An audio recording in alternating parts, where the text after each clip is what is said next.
Hey, Vsauce! Michael here, and Derek, generate.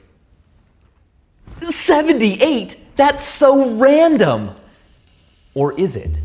What does it mean to be random? Can anything really be random? What's the most random thing ever? Today, let's stop being random and become smart. If something is unpredictable and contains no recognizable patterns, we call it random. So let's begin our hunt for the most random thing with a coin toss. The Australian 50-cent coin is one of the largest coins currently in circulation. Coin flips and rolling dice are not intrinsically random. They are only random because of our ignorance. If we could know every initial condition, the exact forces and properties at play for a particular flip or roll, we could theoretically calculate the result before it even happened. And sure enough, researchers have built coin flipping robots that can precisely control a flip to get the result they want 100% of the time. So here is our question. Is there anything you couldn't predict even if you knew everything? A process determined by nothing? And how can you be sure there aren't any patterns in what you're looking at? Maybe you just haven't looked for the right pattern yet. Or maybe you have already seen true randomness, but didn't know it because you didn't look for long enough. As if protected by a sort of camouflage, a random process can and will occasionally produce patterns. YouTube URLs are pretty much random. A unique one is made for every uploaded video, but sometimes, like the proverbial monkeys typing away on typewriters, YouTube generates a URL that contains, by chance, a word. The official music video for 50 Cent's In Da Club contains a synonym for bottom. This video was assigned hello. There are some sexies and a sauce. If you want to find out if a particular word has been randomly assigned to a video yet, you can search for it by using this string in Google. The point is, randomness is difficult to identify. It is easier to be certain that something is not random than that it is. But despite this elusiveness, something interesting is going on right now. Increasingly, we, especially young people, are calling clearly predictable things random. Like randomly running into your best friend at a popular restaurant, or hilariously bizarre combinations of things that we call totally random because they are seemingly unrelated, even though of course they were chosen not at random but in a very determined way because they are all unrelated. Those guys that showed up at the party last night you didn't know, they weren't randos in a mathematical sense. They knew about the party, were in the mood to go to a party, and were in the area. Pretty predictable, actually. This non-statistical use of the word random annoys some people, but it's not that far off from the original meaning of the word. In the 1300s, random meant running, or at great speed.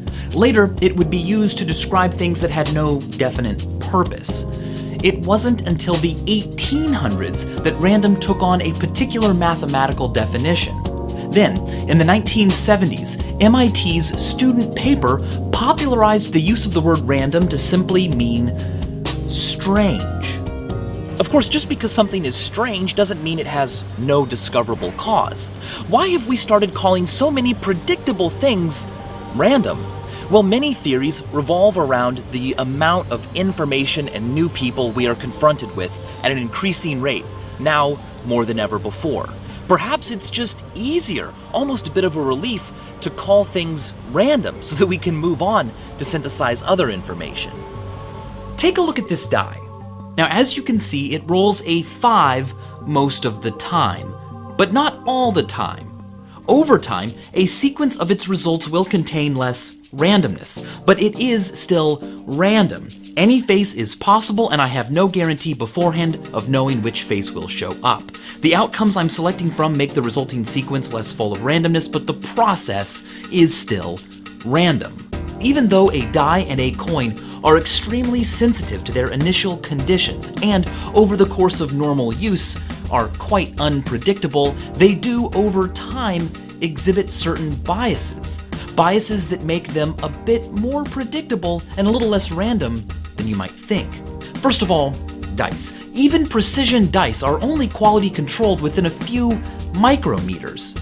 You can check this out yourself. Make 2 stacks of 10 or more similar dice. Now, if you orient each die every which way, you should pretty much get 2 equally sized stacks. But if you arrange each stack along a shared axis so that every die faces the same way, any regular imperfections caused by the manufacturing process may become visible.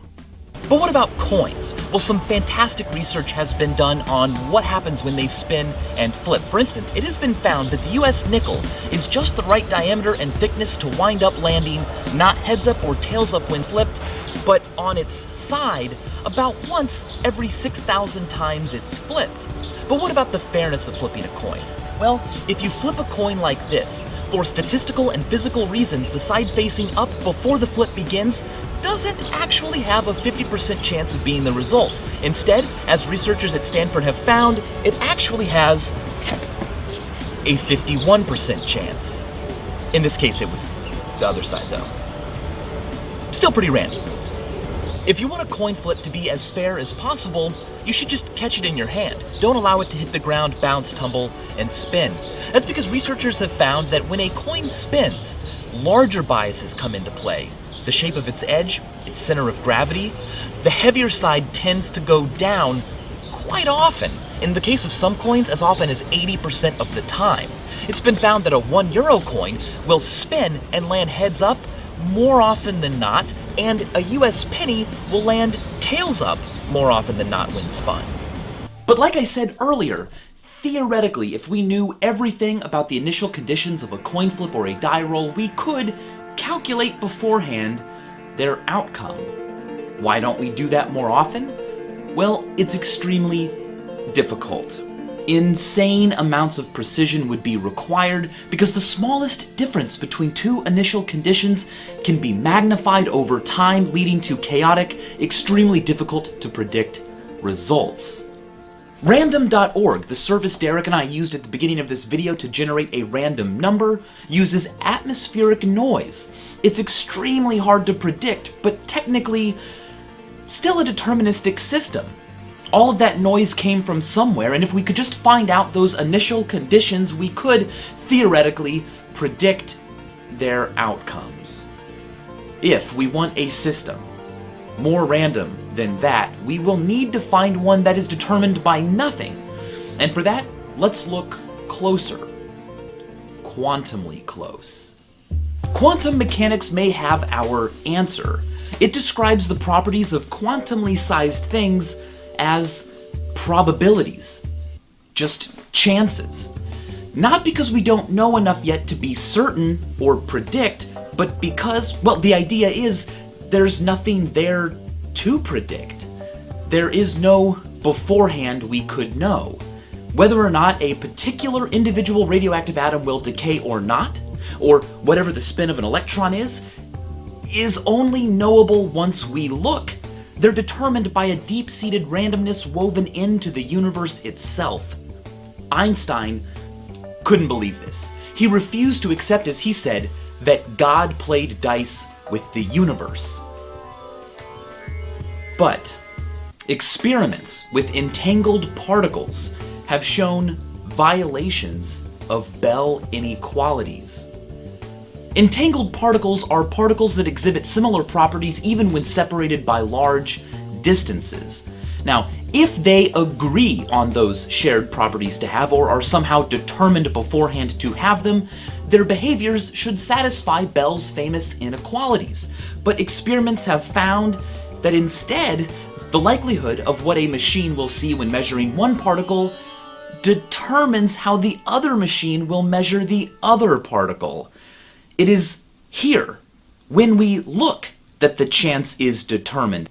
Explanations for this are even weirder, but what the results suggest is that the chance of seeing particular quantum qualities don't pre-exist. They happen when you look. So if you are ever feeling boring or predictable, just remember that you are made out of octillions of quantum probabilities. Dice that don't tumble in any analyzable way we could ever predict. They are the most random thing. God may play dice with the universe, but they are the best dice in the universe. And as always, thanks for watching. But what does it all mean? Well, true randomness doesn't mean anything. I mean, for us to have meaning, we need structure, predictability. And that is what I'm exploring over on my channel, Veritasium. Wow, okay, so let's go over there and take a look at what is not random. Veritasium, let's go. I'll see you guys over there. It's gonna be awesome. Come with us. And as always, Thanks for watching.